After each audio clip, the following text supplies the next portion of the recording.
Hi everyone, welcome to Bite Size Med, where we talk about quick, bite-sized concepts in basic medical sciences for study and rapid review. This video is on the centers of respiration. Breathing is both voluntary and involuntary. Voluntary control is by the cerebral cortex. Involuntary or automatic control is by the respiratory centers in the brainstem. There are groups of neurons in the medulla and in the pons. So they send impulses to activate the motor neurons in the cervical and thoracic spinal cord. Nerves from the cervical cord innervate the diaphragm via the phrenic nerve, and from the thoracic cord, there's innervation of the intercostals. When nerves that supply the inspiratory muscles are activated, the expiratory muscles will be inhibited, and vice versa. So the involuntary automatic control is mainly by the medulla and the pons.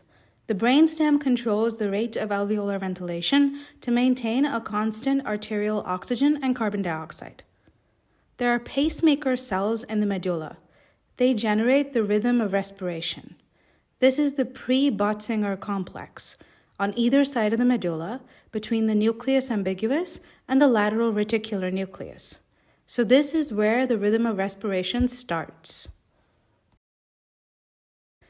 There are two major groups of neurons in the medulla, the dorsal respiratory group and the ventral respiratory group. The dorsal is in the dorsal medulla and the ventral is in the ventrolateral medulla. The dorsal regulates inspiration. The ventral has both inspiratory and expiratory neurons, but mainly regulates expiration. These neurons project to the pre-Botzinger complex. Most of the neurons in the dorsal respiratory group are in the nucleus of Tractus solitarius. This is the sensory termination of the vagus and the glossopharyngeal nerve, and these are the afferent nerves from the peripheral receptors. The dorsal group regulates inspiration. Inspiration starts off weak, steadily rises, and then ceases abruptly. And with elastic recoil of the lungs, there is expiration. So it's a ramp signal. There's a slow rise in the volume of the lungs, and there's no inspiratory gasps. The neurons of the ventral respiratory group are in the nucleus ambiguus and the nucleus retroambiguus. Now this has both inspiratory and expiratory neurons, but it mainly regulates expiration. Since quiet expiration is just from passive elastic recoil of the lungs, it stays inactive. But when extra expiratory drive is needed, that's when the ventral group becomes active. Like the medulla, there are two groups of neurons in the pons. There's the pneumotaxic center and the apneustic center. The pneumotaxic center is in the upper pons. The apneustic is in the lower pons.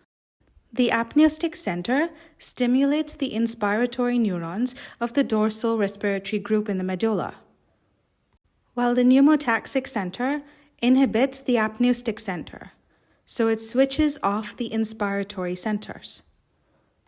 So overstimulation of the apneustic center can result in apneusis, which is prolonged inspiratory gasps followed by brief expiratory movements. The neurons of the pneumotaxic center are in the nucleus parabrachialis. And like I said, it's a switch between inspiration and expiration. It switches off the inspiratory area.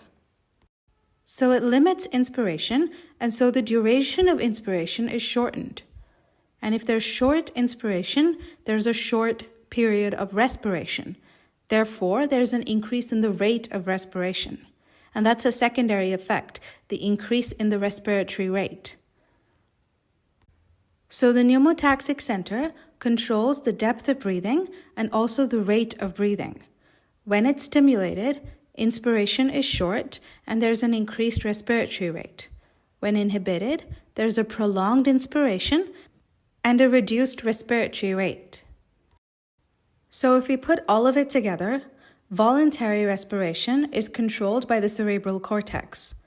Involuntary or automatic control is by the brainstem, the medulla, and the pons. The medulla has two groups of neurons, the dorsal group and the ventral group. The pons has the pneumotaxic center and the apneustic center. The dorsal and the ventral group project to the pre-Botzinger complex, which initiates the respiratory rhythm. The dorsal group regulates inspiration, the ventral group with both inspiratory and expiratory neurons, but mostly regulates forced expiration.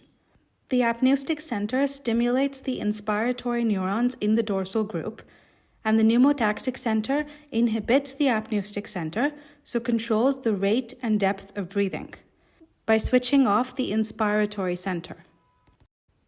And that's what the centers of respiration do. But they make these decisions over what to do based on information they get from receptors, like the central and peripheral chemoreceptors, proprioceptors, stretch receptors, etc. So make sure you check out my video on these receptors in part 2 of regulation of respiration. If this video helped you, give it a thumbs up, share, and subscribe. Thanks for watching, and I'll see you in the next one.